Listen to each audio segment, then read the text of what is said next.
Bonjour tout le monde, bonjour, installez-vous les derniers. Ok, bienvenue sur ces IAConf, cette série de conférences qu'on tient depuis ce matin.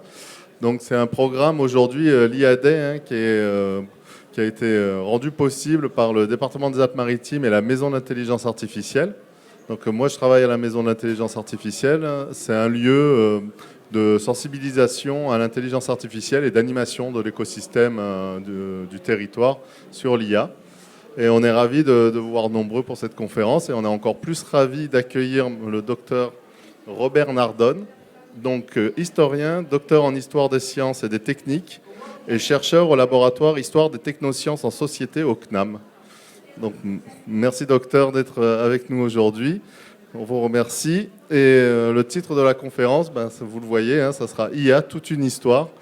Je vous laisse entre les mains expertes du docteur Nardone. Et il y aura la présentation, puis une session de questions-réponses. Donc si vous avez des questions, vous pourrez les poser à la fin. Bon, je voudrais tout d'abord remercier Delphine Le Sieur, avec laquelle j'ai beaucoup dialogué par mail pour l'organisation de cette conférence. Et je remercie aussi tout le personnel de la maison de l'IA de m'avoir invité. Avant d'entrer dans le vif du sujet, permettez-moi de citer le sociologue des sciences Geoffrey Bowker de l'Université de Californie à Irvine. Je soutiens, dit-il, que si nous sommes aveuglés par le frisson du nouveau, nous perdons la capacité de discerner la nature de l'entreprise informatique. Je rajouterai aveuglés aussi par la frayeur du nouveau. Depuis l'arrivée de ChatGPT, que j'appelle ChatGPTO, sur le marché du net, les dispositifs d'intelligence artificielle sont devenus une véritable obsession des chroniqueurs médiatiques et autres penseurs pressés.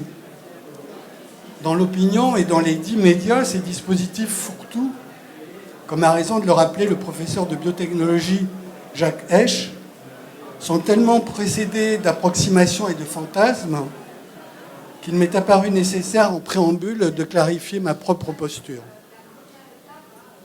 Pour indiquer d'où je parle, j'ai par habitude d'invoquer le grand historien Georges Duby, qui disait malicieusement, pour bien marquer son territoire, « Je tiens d'abord à préciser que je suis historien, c'est-à-dire que je ne suis pas philosophe. » Alors je n'ai évidemment rien ni contre les philosophes, ni contre la philosophie, qui consiste non pas à avoir un avis sur tout, mais à créer des concepts.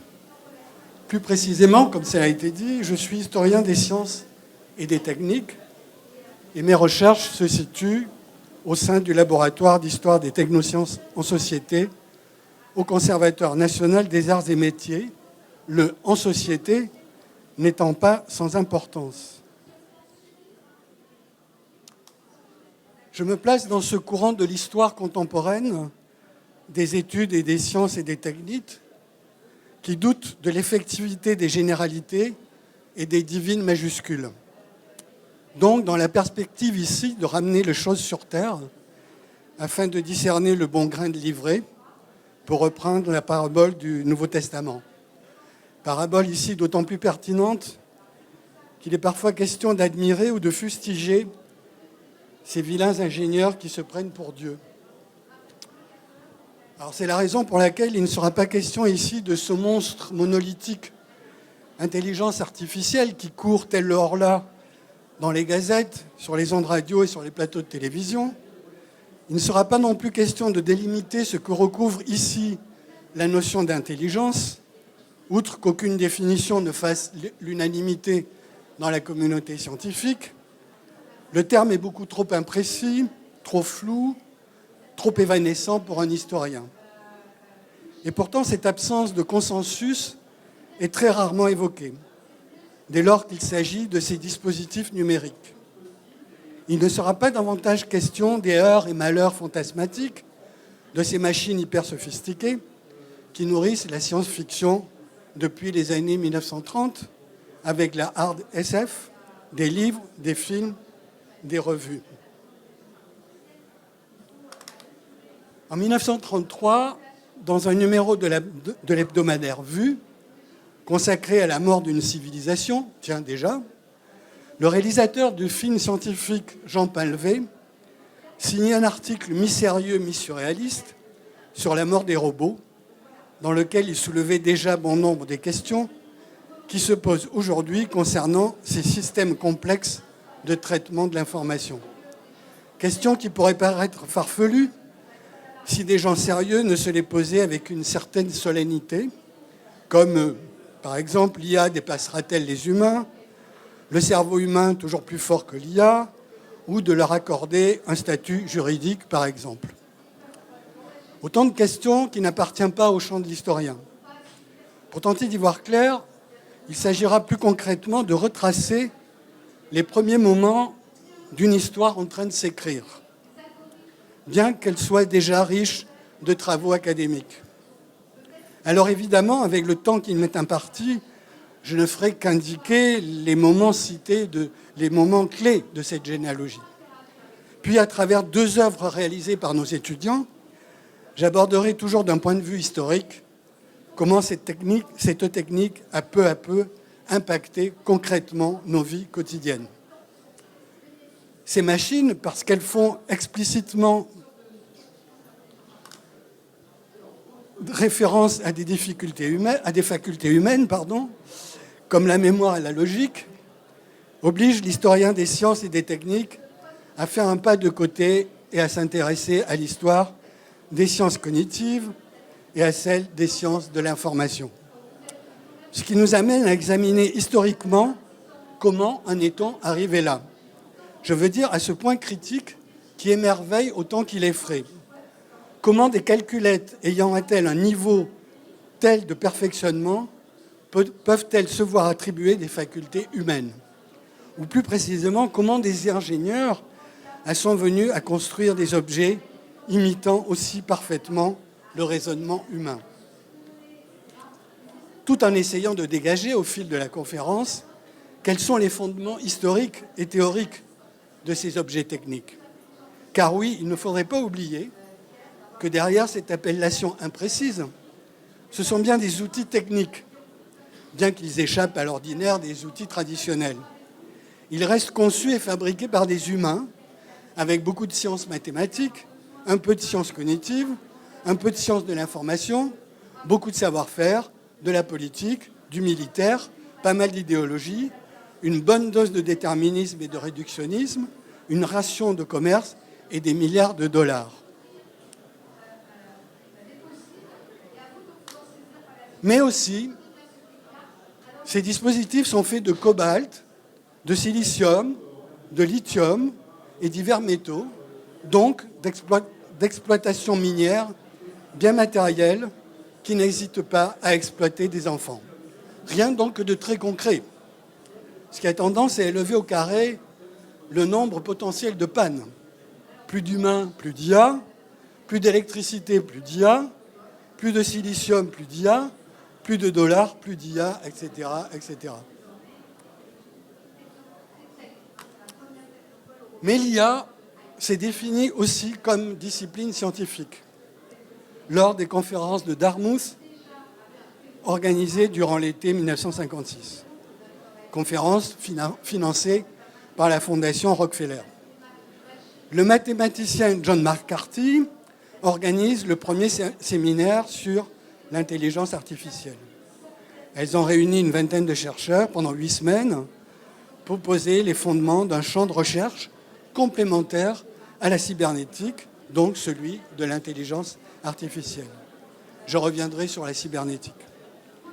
Date et lieu qui sont considérés comme l'acte de naissance de l'intelligence artificielle en tant que domaine de recherche autonome. Que cette discipline soit ou non autoproclamée, il n'en reste pas moins qu'en tant que telle, elle est donc soumise aux mêmes règles épistémologiques, méthodologiques et éthiques que toute entreprise scientifique. Excusez-moi pour les gros mots que je viens d'utiliser. Je rappelle que la particularité et la singularité des savoirs scientifiques sont d'être discutables et réfutables sous peine de ne pas être scientifiques. Les laboratoires qui produisent ces savoirs discutables dans un cadre épistémologiquement délimité, historiquement daté, ne sont pas hors du monde. Ils se trouvent avec les femmes et les hommes qui les animent, je suis bien placé pour le savoir, dès lors soumis à des contraintes juridiques, économiques et politiques qui varient d'une époque à une autre et d'un pays à un autre, à l'évolution des mœurs et aux tendances à la mode. La tendance actuelle, qui est plutôt dominante depuis quelques années, est de rendre ces savoirs monétisables. On parle alors de marchandisation des savoirs. Tracer la généalogie de ces systèmes complexes de traitement de l'information, que je préfère à l'intelligence artificielle, vous l'avez compris, n'est pas chose aisée. Comme je l'ai dit, cette histoire est en train de se faire, et faire histoire, c'est faire l'histoire du passé pour mieux comprendre le présent. Je me contenterai donc de mobiliser un passé bien connu, qui remonte à Descartes, et d'un passé plus proche, moins connu certes, mais un passé archivé et bien documenté tout de même, sachant qu'un historien, sa principale ressource sont les archives.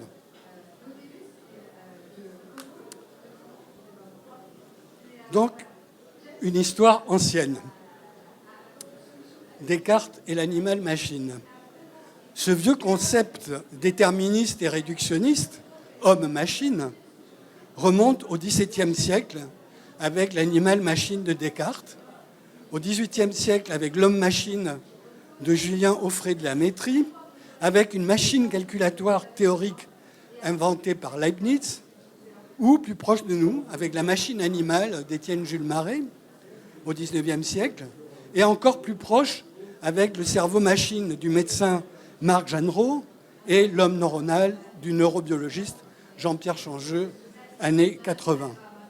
On le voit, l'idée de réduire les fonctions cérébrales et anatomiques au fonctionnement d'une machine n'est pas nouvelle. Mais revenons au dispositif d'IA. Commençons par donner un cadre historique à cette généalogie. Ce qui peut paraître rébarbatif avec les historiens, c'est que nous avons la fâcheuse habitude de ne pas isoler les événements. Voilà les machines dont je viens de parler. Donc avant de convoquer Alan Turing, qui est au cœur de la notion actuelle d'IA, on peut rappeler la forte industrialisation capitaliste du XIXe siècle et des premières décennies du XXe. Ces années qui voient se développer toutes sortes de machines à mesurer le temps, dont certaines consistent à rationner les gestes du travail. Je ne citerai que le mathématicien Charles Babbage, dont on voit ici... C'est là ? Non. Voilà. Charles Babbage. Et ses tentatives entre 1834 et 1837 de concevoir une machine à calculer qui associe la pascaline, voilà la pascaline, aux cartes perforées de Jacquard pour les métiers à tisser. La pascaline est une machine à calculer conçue par Blaise Pascal, dont nous exposions plusieurs exemplaires au musée des Arts et Métiers. On peut aussi rappeler l'existence du comptomètre, voilà, de Dörfeld, inventé en 1887. Autant de solutions alternatives pour calculer plus vite et rentabiliser le temps de travail.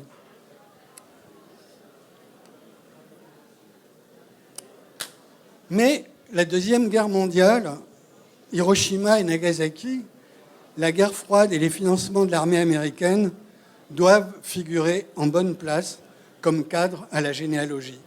C'est ce que je vais dérouler.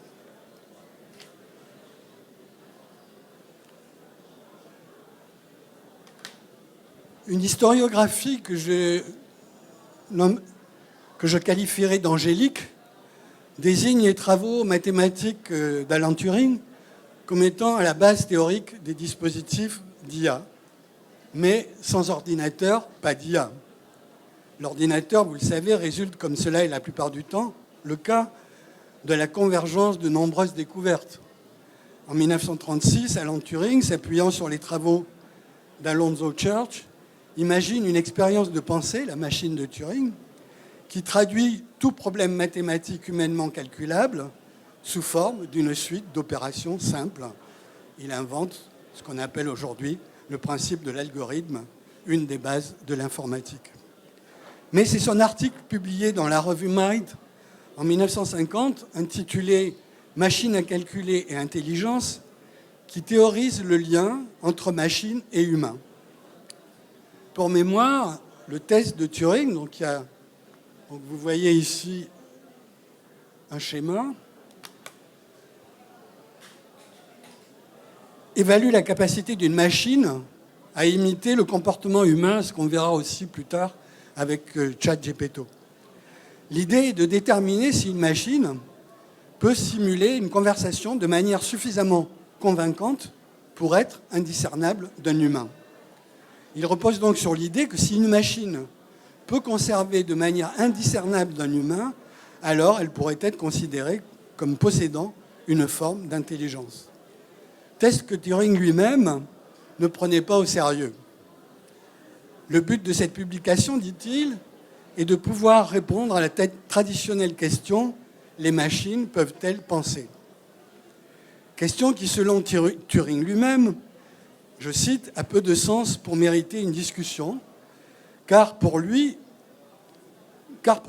ni les termes de machine ni pensée ne sont clairement définis. » Comme moi, il est hostile aux généralités. Pour y répondre, Turing précise donc la notion générale de machine par machine à calculer. Autrement dit, un ordinateur dans le sens moderne du terme, et remplace la notion de pensée par le comportement de la machine dans un jeu d'imitation.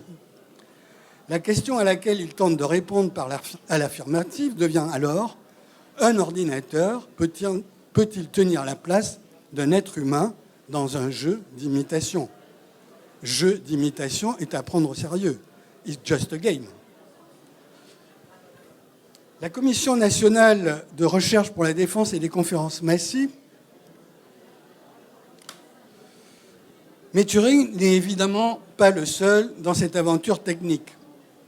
On trouve plusieurs autres personnages, mathématiciens, physiciens, neurologues, psychologues, anthropologues, et une structure militaro-scientifique. La structure, c'est la Commission nationale de recherche pour la défense, qui deviendra le Bureau de recherche et de développement scientifique, organisé par Vannevar Bush, il n'est pas sur la photo, en 1940, à la demande du président Roosevelt. Cette structure compte autant de scientifiques éminents que de hauts gradés de l'armée américaine, à l'origine, entre autres, du projet Manhattan et de bien d'autres développements scientifiques et techniques liés à la guerre. Vannevar Bush, ce n'est pas n'importe qui. Il est chercheur au MIT, fondateur et PDG de Raytheon, l'une des principales entreprises de fabrication de sous-marins et de missiles.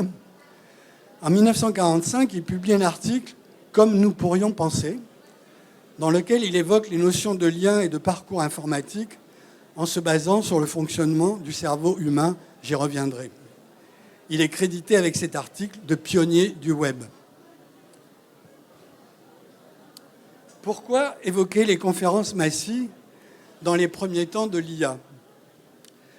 D'abord parce que ces conférences interdisciplinaires ont joué un rôle historique crucial dans l'évolution de la cybernétique qui a contribué au développement de l'intelligence artificielle et des sciences cognitives, et aussi parce qu'elles apparaissent dans toute l'historiographie. Ce n'est pas moi qui l'ai inventé. Ces conférences étaient financées par la Fondation Massy, qui est un organisme américain d'aide dans le domaine de la santé et de l'éducation.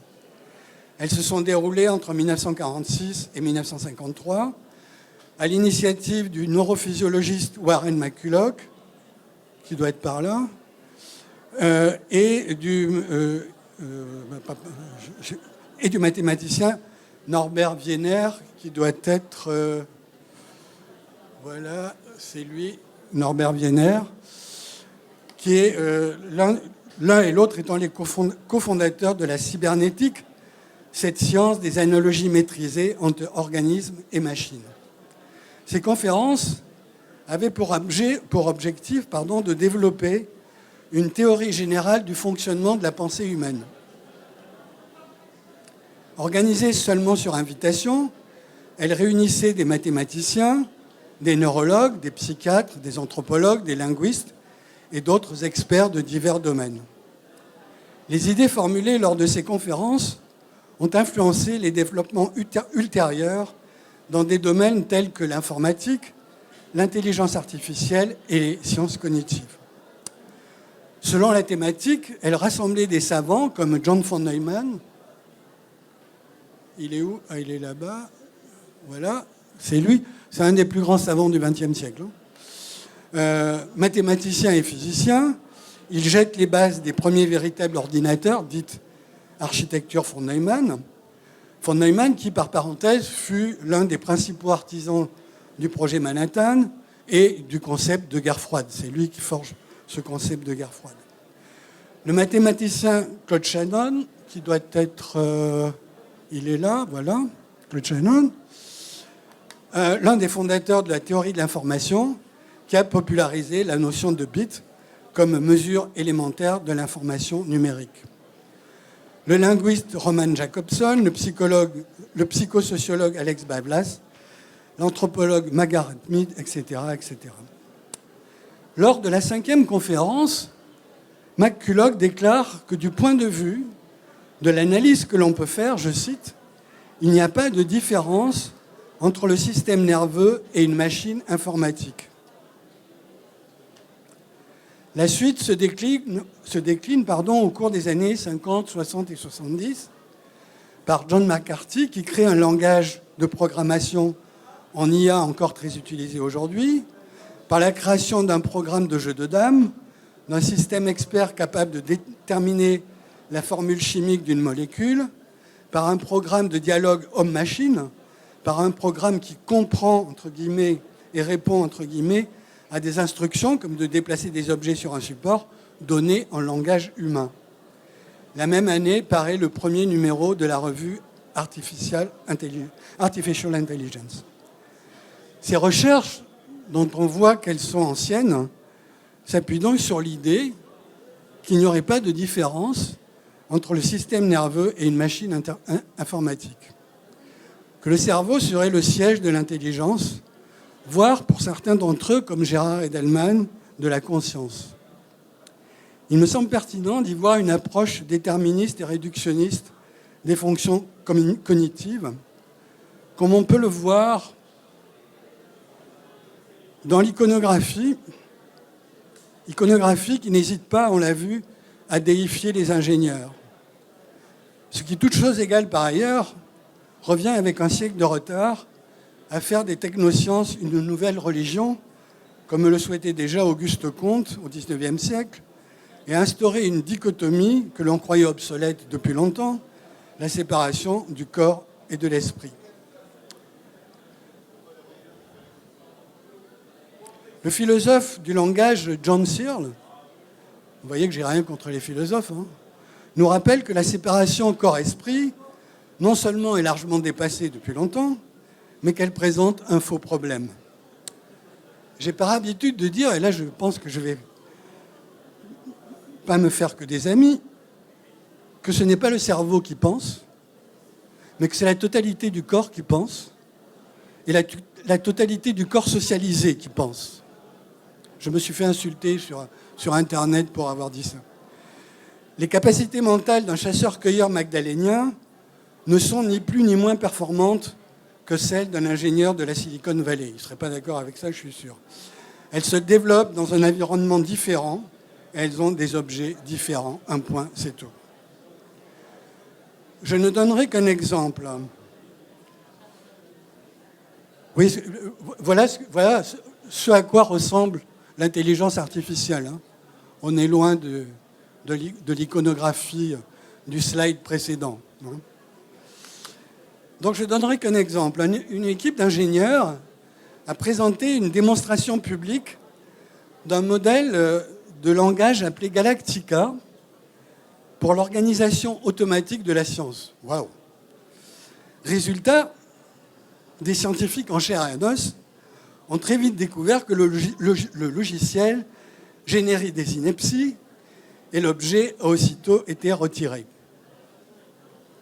C'est que la recherche scientifique ne se fait pas seulement à l'aide d'articles déjà publiés, ce que dans notre jargon nous appelons l'état de l'art, mais aussi et surtout par des conversations entre collègues, séminaires, colloques, journées d'études, conférences, comme en ce moment, et en priorité à la cantine, autour de la machine à café et même en vacances. Des lieux où les personnalités se côtoient, se congratulent, s'embrassent, entre séduction, admiration, mais peuvent aussi se haïr entre compétition, jalousie, méprise, etc. Toute la panoplie de sentiments que génère une présence physique. Celles et ceux ici qui professent en distanciel savent bien qu'il y manque la moitié de l'interaction sociale.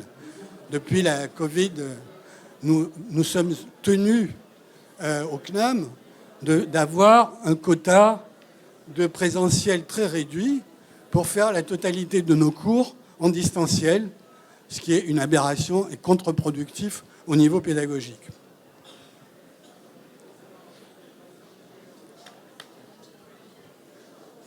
Donc, comme je viens de le montrer, ces systèmes complexes de traitement de l'information ne se trouvent donc pas dans les belles images bleutées qui font systématiquement l'analogie avec le cerveau humain, mais là, dans la programmation humaine faite de mathématiques et de branchements tout à fait concrets.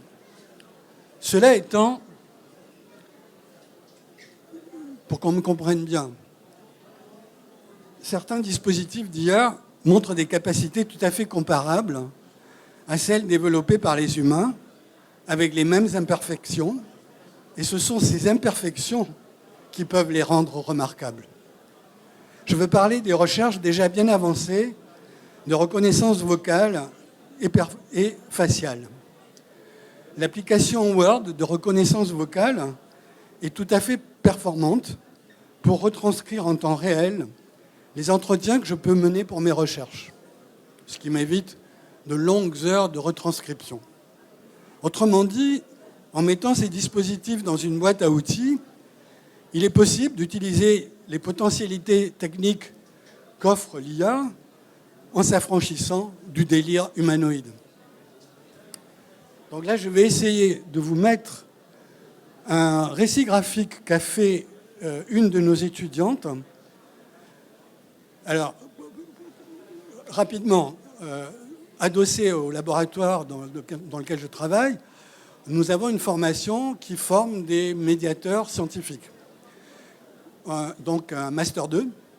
Et pour avoir leur diplôme, ces étudiants doivent fournir un récit graphique, donc là on va en voir un, et un film, on va aussi en voir un, de 3 à 5 minutes. Il se trouve qu'il y a quelques années, la thématique, parce qu'on change de thématique chaque année, la thématique était les dispositifs d'intelligence artificielle.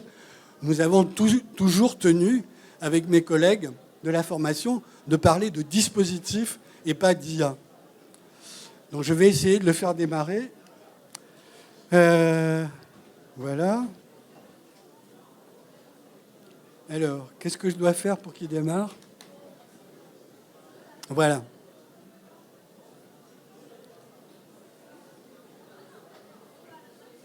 Alors, il n'y a pas du son tout de suite, mais il va y en avoir très vite.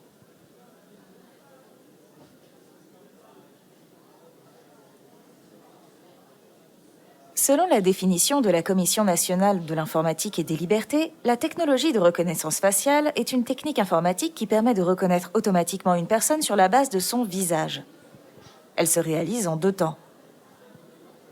La technologie de reconnaissance faciale se sert d'une image à partir d'une caméra ou d'une base de données. Elle localise le visage puis définit les points caractéristiques, les descripteurs.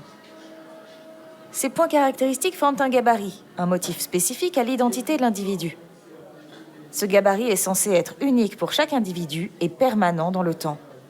Papy, t'as pas changé ? La technologie de reconnaissance faciale va ensuite comparer des gabarits entre eux afin de trouver une correspondance. C'est une technique probabiliste. De la comparaison est déduite une probabilité de correspondance. Si ce pourcentage dépasse un certain seuil, on affirme la correspondance. Le visage est reconnu. Hop là, Limbo Style! Yes, il ne va pas passer en dessous. Celui-là, on le tient.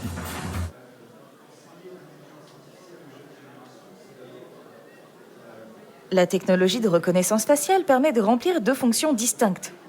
L'authentification et l'identification. L'authentification peut répondre à la question « Es-tu Monsieur X ?» L'authentification permet de s'assurer si une personne est bien celle qu'elle prétend être, dans le cadre d'une autorisation d'accès, par exemple. Dans ce cas, c'est une comparaison 1 à 1. Le gabarit établi de la personne qui se présente et le gabarit enregistré de la personne pour qui l'accès est autorisé. Eh, vous allez où comme ça? Bah, je suis la Joconde, je rentre au Louvre. Merci, grazie. Oh, c'est célébrité, je vous jure.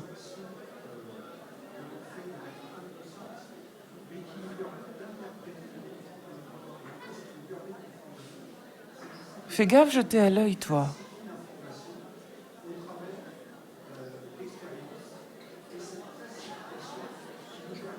Les entreprises développant la technologie de reconnaissance faciale ont intérêt à collecter un grand nombre d'images de visage pour constituer leur base de données. Plus la base de données possède des images d'individus, plus le logiciel de reconnaissance faciale pourra les identifier. Docteur TRF, voici le visage de notre suspect. Le reconnais-tu? J'essaye Sherlock, mais ma base de données est le trombinoscope du club des joueurs de Scrabble retraités du pays de Galles. Voilà. Ce très succinct déroulé chronologique de la proto-histoire des travaux sur l'IA, que j'ai volontairement réduit aux conférences Massy, auxquelles il ne saurait évidemment se réduire, ressemblerait fort à l'histoire naïve d'une recherche scientifique et technique qui serait coupée du monde. Comme je l'ai dit tout à l'heure, nous avons la fâcheuse habitude de contextualiser. L'essentiel de ces recherches viennent des États-Unis et ont été financées en grande partie par l'armée américaine. Les militaires américains ont bien un lien significatif avec l'IA. Les États-Unis, en tant que puissance technologique et militaire, ont investi massivement dans le développement et l'application de l'intelligence artificielle dans le domaine militaire. L'IA est utilisée dans divers aspects de la défense, de la planification stratégique à l'exécution des opérations sur le terrain. L'IA est impliquée dans les opérations militaires américaines, avec le système d'armes autonome, cybersécurité et cyberdéfense, analyse de renseignements, simulation et formation, logistique et planification. Il est probable, mais nous ne le saurons jamais, que sans les guerres et sans les financements militaires, nous en serions arrivés au même endroit et sans doute au même moment, mais ça ne s'est pas passé comme ça. À l'évidence, depuis la fin de la guerre froide, le monde ne vit pas en paix. Ou alors il y a quelque chose qui m'a échappé. Les efforts de guerre des principaux belligérants sont considérables. Des laboratoires universitaires et industriels, des milliers de savants, des plus éminents, sont mobilisés. Aujourd'hui, les ordinateurs et le numérique ont pris de plus en plus de place dans notre quotidien, une place qui devient de plus en plus prégnante, une place telle que dans certains cas, ces dispositifs prennent parfois des décisions que nous n'avons pas souhaitées et dans d'autres cas, donnent l'illusion de penser à notre place, voire nous dicter notre façon de vivre.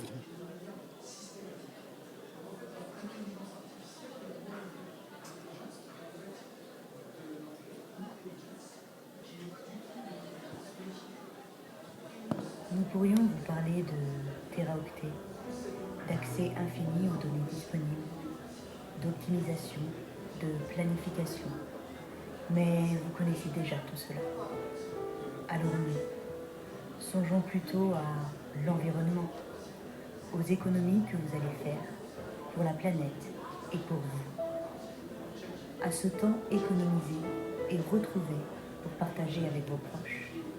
Et à votre santé, car oui, c'est bien de cela dont il est question. Laissez-vous accompagner au quotidien par les infinies possibilités de Céleste. Et vous, quel sera votre futur?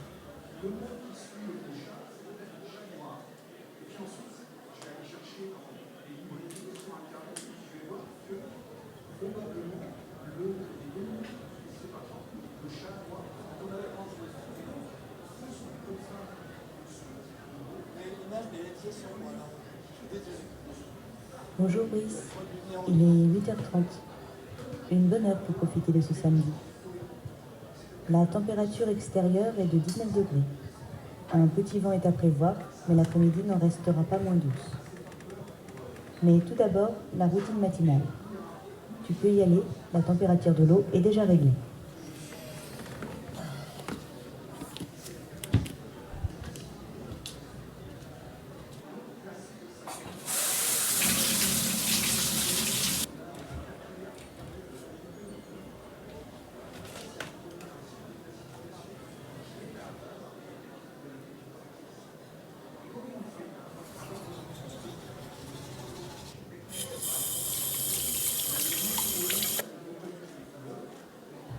Ta commande numéro 13416G sera livrée dans 2 heures. Céleste, quelle commande? Une chemise à fleurs verte de chez Pistil. Chemise à fleurs? Mais j'ai jamais commandé de chemise à fleurs. Mardi 12 mars à 18h36, tu as dit au téléphone lors de ta communication avec Anna. En ce moment, je suis à fleur de peau. Anna a répondu. Pourquoi tu dis ça? Tu lui as dit. Je le porte sur moi. Céleste, à fleur de peau, c'est une expression. C'est un peu comme... tailler un short, tiens. Commande d'un short sur mesure chez Filenco. Céleste, arrête ça tout de suite. Ta penderie est quand même triste comme la pluie. Tiens, en voilà une expression. J'ai reçu tes résultats d'analyse du docteur Watson ce matin. Nous avons effectué ensemble un bilan personnalisé. Tu peux désormais bénéficier d'un programme nutritionnel complet afin de retrouver un équilibre alimentaire optimal. Ce programme regroupe plus de 80 marqueurs organisés en différents indices.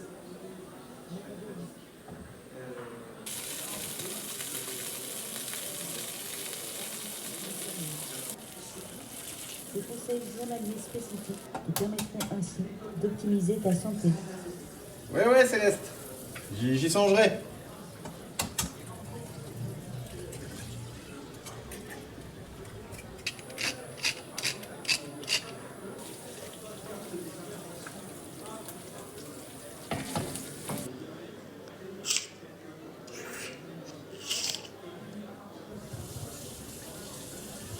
Je t'ai créé des playlists en fonction de ton profil musical et de tes dernières écoutes.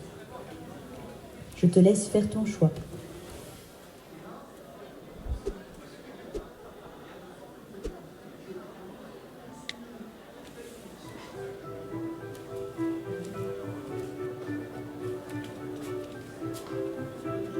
Je te vois dubitatif. Puis-je te suggérer une sortie culturelle ? Non merci Céleste, j'ai déjà un plan pour la journée.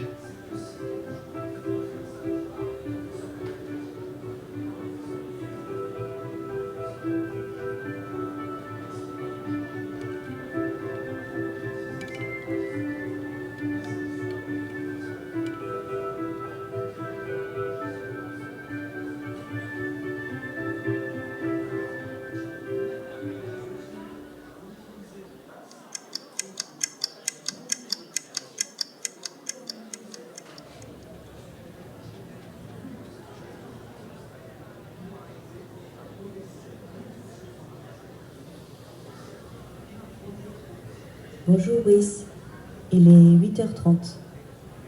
J'ai à te proposer pour ce samedi un programme qui va te plaire.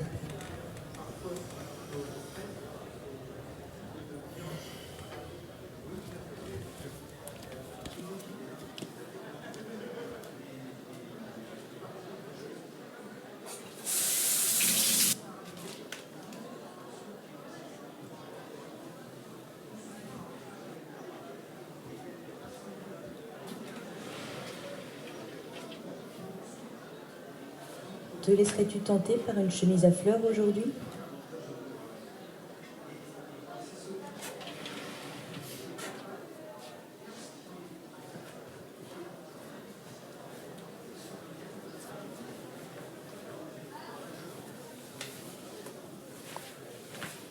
Si vous êtes d'accord, vu la qualité de la projection, je crois que je vais arrêter. J'ai un cours de jus de kombucha.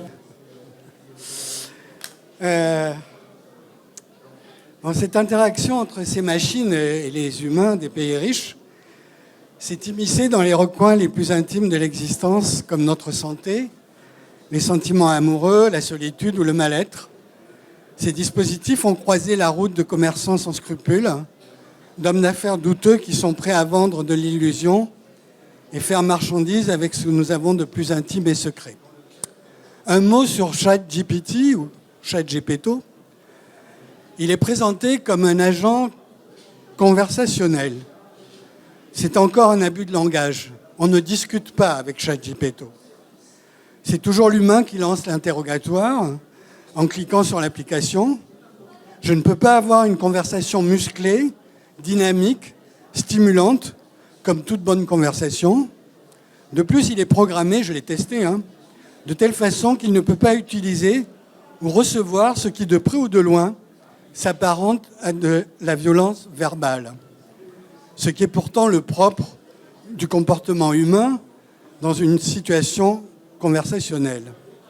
Il y manque ce que j'ai signalé plus tôt, les interactions qui passent par les regards, l'attitude, la position du corps, autrement dit la culture de la conversation au sens anthropologique.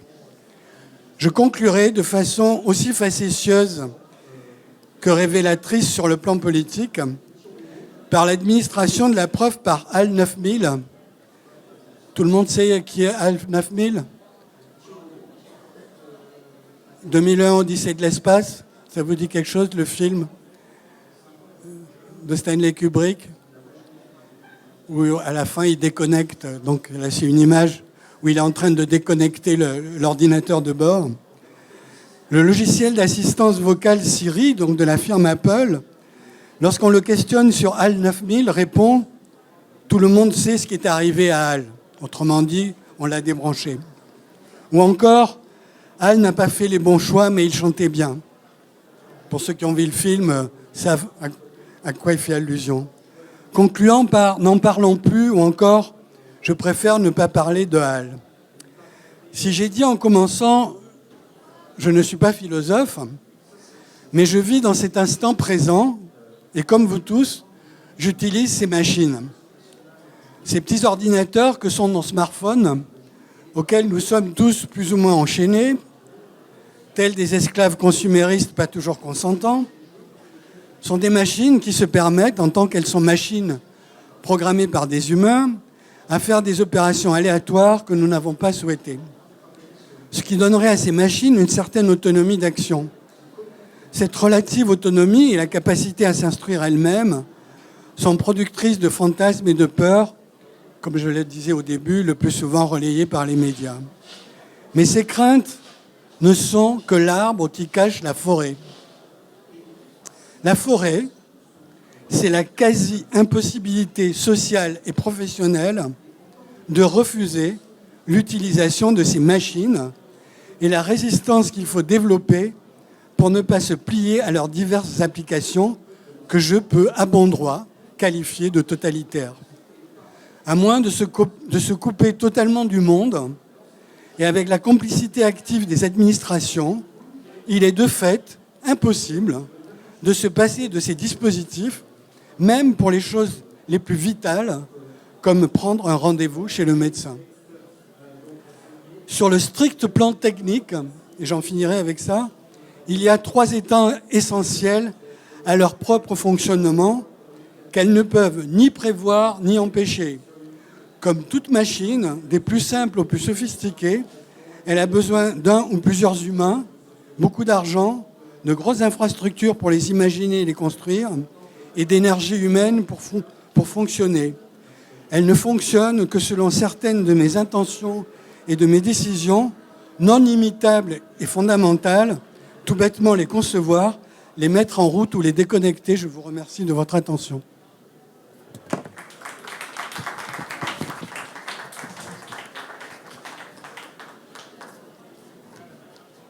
Si vous avez des questions, on peut. On a encore un petit quart d'heure pour discuter.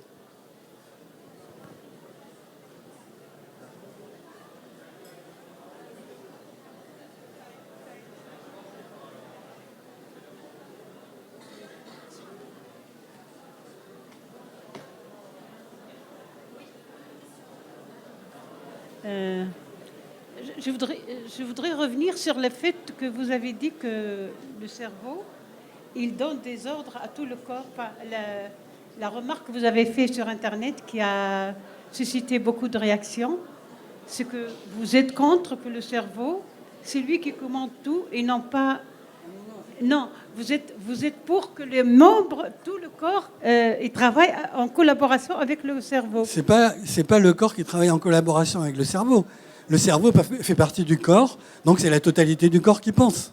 J'ai pas encore fini ma réflexion. Pardon. Et après ma question. Alors, Charles Darwin, il pense le contraire de vous, je pense. Le Charles Darwin, il pense que le cerveau, c'est lui qui dirige tout le reste. Et vous pensez que tout le reste est en collaboration avec le cerveau. C'est pas ce que j'ai dit. Non? Non. Je dis que le cerveau fait partie du corps, c'est tout. Donc c'est la totalité du corps qui pense. Il n'y a pas de dichotomie entre le cerveau et le corps. C'est un ensemble. Si mais vous mettez... c'est pas le cerveau qui programme tout, qui décide tout. C'est la totalité du corps qui pense. Si une personne, elle n'est pas On peut bien... ne pas être d'accord avec ce que je dis, mais... Oui, d'accord. Le cerveau n'est pas hors du corps. C'est quand même une grande interrogation. Enfin, oui. Interrogation. Oui, sans doute. Jusqu'à ce jour, c'est discutable. Jusqu'à ce jour, jusqu'à cet instant-là, les chercheurs s'interrogent sur ce point-là. Pas tous les chercheurs. Non, mais je veux dire les gens qui sont intéressés, hein, non, bien pas sûr. Pas les anthropologues, par Ceux exemple. Qui sont, par exemple, moi. Non, mais pas les anthropologues. Les anthropologues sont des chercheurs, ils ne se posent pas la question en ces termes-là, de dichotomie entre le cerveau et le corps. Est-ce que le corps peut réagir sans le cerveau, ou le cerveau peut réagir sans le corps? Non, mais vous séparez l'un et l'autre. Pour moi, ils ne sont pas séparables. Le cerveau fait partie du corps. C'est un organe du corps. Voilà. C'est comme si vous me disiez le cœur est séparé du corps. Non, il n'est pas séparé du corps. Le cerveau, c'est un organe, comme le cœur, et il fait partie du corps. Donc c'est pour ça que je dis que c'est la totalité du corps qui pense. C'est pas le cerveau qui pense. C'est la totalité du corps qui pense. Non, mais Charles Darwin, moi, je suis très près de lui, très proche de lui. J'ai chez moi deux livres de Darwin qui ont doublé de volume à cause des signets que je mets à l'intérieur. Et donc l'origine des espèces, je le lis et je le relis depuis des années, mais on n'est pas d'accord sur tout non plus. Voilà. C'est ce que je disais au début, en commençant, c'est-à-dire que une théorie est discutable, sinon elle n'est pas scientifique. Donc les fondements, ce que disent les fondateurs de l'IA, moi je préfère parler de traitement complexe, de système complexe de traitement de l'information plutôt que d'intelligence. Encore une fois, l'intelligence, elle n'est pas définie, donc c'est ridicule de parler d'intelligence. Système complexe de traitement de l'information, c'est plus juste. En plus, c'est matériel, quoi, hein. Voilà. Moi, comme disait une de ma collègue avec qui je partage mon bureau au CNAM, Camille Parloc-Berger, qui est ingénieure de recherche, on fabrique des chaises, nous. C'est-à-dire qu'on est dans le concret, quoi. Voilà. Merci à vous. Il y a d'autres questions ou d'autres remarques? Non?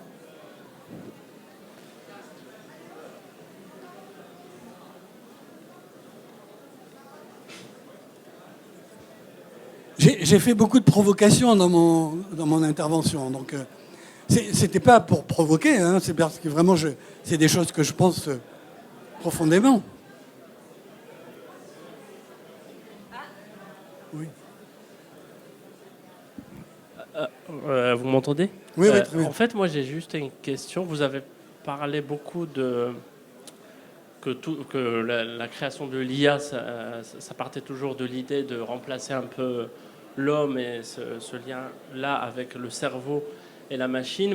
Vous avez tout de suite dit après que du coup que l'homme c'était pas que le cerveau et tout le corps du coup, mais ok, mais est-ce que c'est ça qui fait que il n'est pas remplaçable par exemple?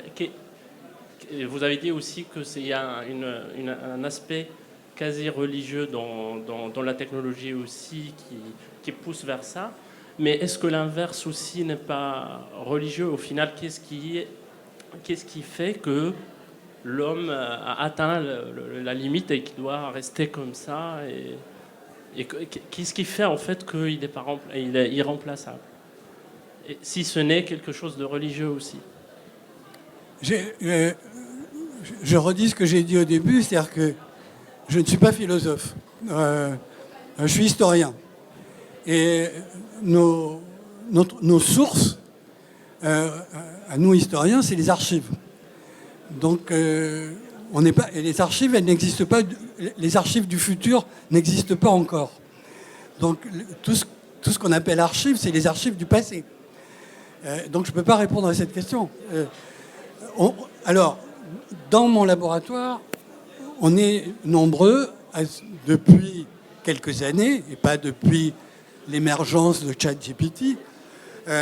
On est nombreux, je l'ai dit au début, avec une doctorante qui travaille sur un vieux logiciel qui a été créé par un Français il y a quelques années, et donc autour de l'IA. Ma collègue ingénieure Camille, dont je parlais, elle est historienne, elle travaille sur l'histoire du web, par exemple.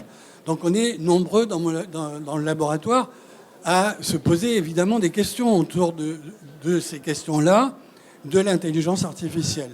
Il ne s'agit pas de le balayer d'un revers de la main et de dire c'est mal. Nous, on est des scientifiques, donc on regarde les choses telles qu'elles sont. Enfin, en tout cas, on essaie de les comprendre plus que de les juger. On n'a pas, et on n'est pas Madame Soleil, quoi. C'est-à-dire on n'est pas des futurologues, hein. Pas du tout. Alors, encore une fois, je suis historien, et donc moi je passe ma vie dans les archives. Je suis un rat d'archives, d'ailleurs. J'adore ça, en plus. Fouiller dans le passé, pour mieux comprendre le présent. Et on oublie, enfin, je trouve qu'il y a au moins une chose positive dans la présentation que j'ai faite, c'est de rappeler que ces questions-là, elles viennent des conférences Massy, entre 41 et, je ne me souviens plus, les années 50. L'ADN, l'idée de programme génétique naît aussi pendant les conférences Massy.